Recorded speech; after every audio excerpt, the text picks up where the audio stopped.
Hello friends, good morning. आइए आपको अपना चैनल ज्ञानोदय में आपका स्वागत है।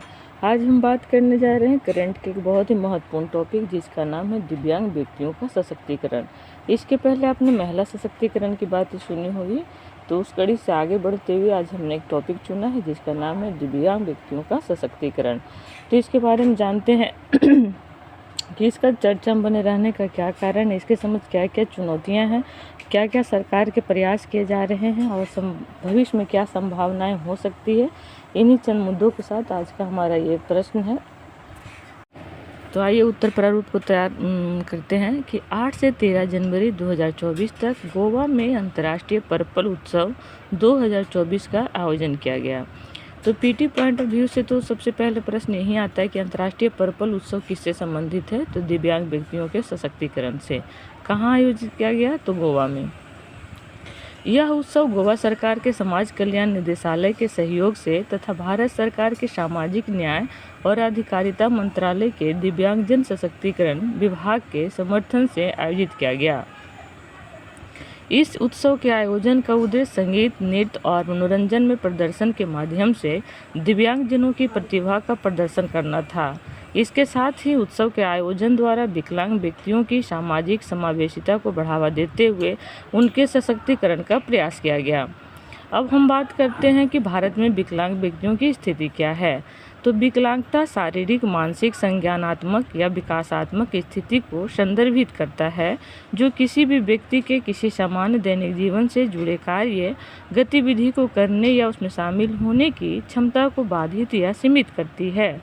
यह उनके समग्र कल्याण और विकास को प्रभावित करता है, जिसमें संज्ञानात्मक, बौद्धिक, मानसिक, शारीरिक या संवेदी जैसी कारक शामिल होते हैं।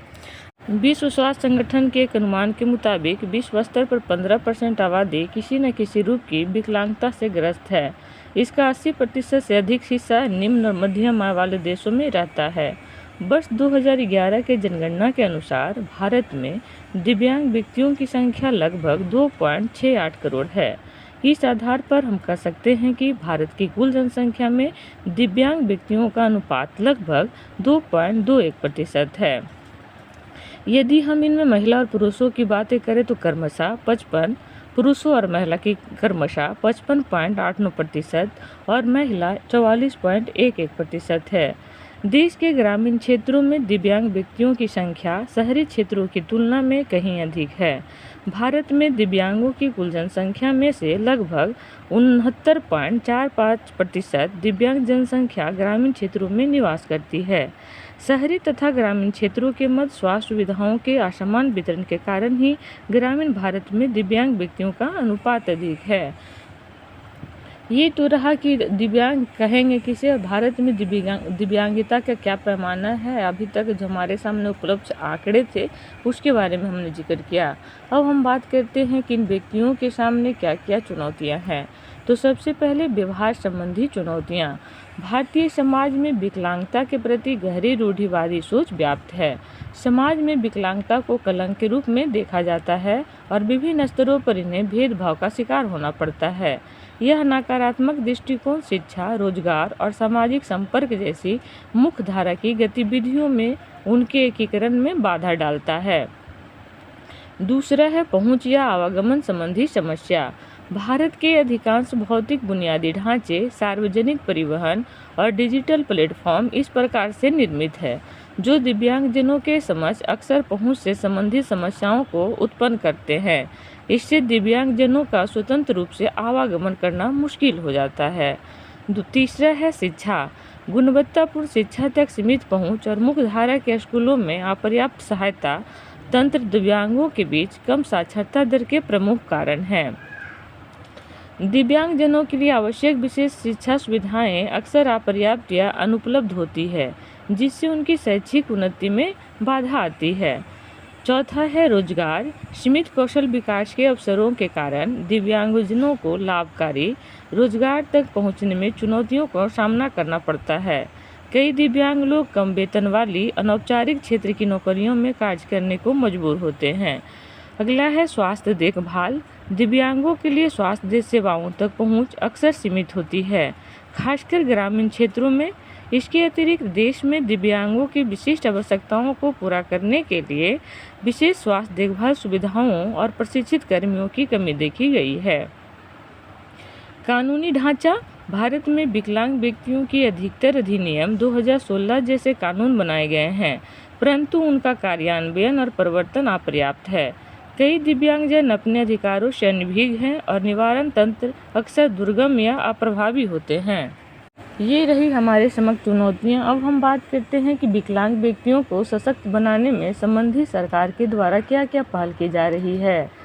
तो विकलांगता सूचना लाइन सेवाएं 2024 में विकलांग व्यक्तियों के अधिकार अधिनियम 2016 के तहत वर्गीकृत 21 विकलांगताओं के दायरे में आने वाले व्यक्तियों के लिए भारत की पहली क्लाउड आधारित IVRS टोल फ्री विकलांगता सूचना लाइन सेवाएं शुरू की गई।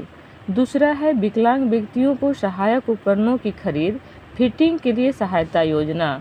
यह योजना 1981 से चल रही है, जिसका मुख्य उद्देश्य जरूरतमंद विकलांग व्यक्तियों को टिकाऊ, परिष्कृत और वैज्ञानिक रूप से निर्मित आधुनिक मानक सहायता और उपकरण खरीदने में सहायता करना है। यह योजना विकलांगता के प्रभाव को कम करके उनके शारीरिक, सामाजिक और मनोवैज्ञानिक पुनर्वास को बढ़ावा देने में सहायक मानी जाती है। नेक्स्ट है विशिष्ट विकलांगता पहचान परियोजना।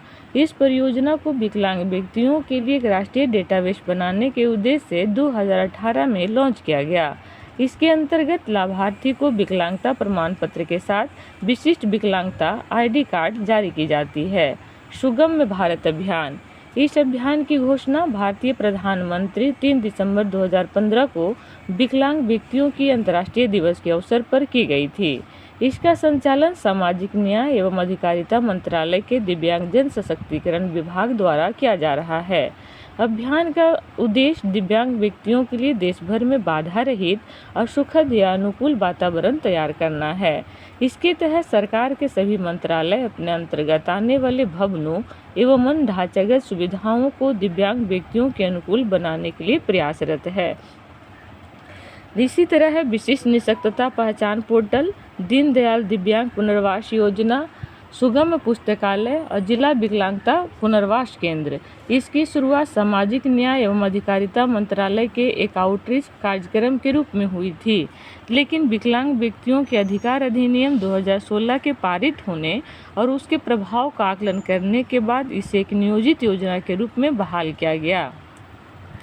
आगे हम बात करते हैं कि संसदीय कानून और संवैधानिक क्षेत्र में इसके लिए क्या क्या रक्षा किया गया है। इसके बाद है कि दिव्यांग सशक्त को बनाने के लिए क्या उपाय किया जाना चाहिए और फिर इसके लिए क्या कंक्लूजन होना चाहिए। तो आज का टॉपिक हम यही समाप्त करते हैं और जो शेष है उसे मैं कल पुनः अगले एपिसोड में लेकर के आपके समक्ष उपस्थित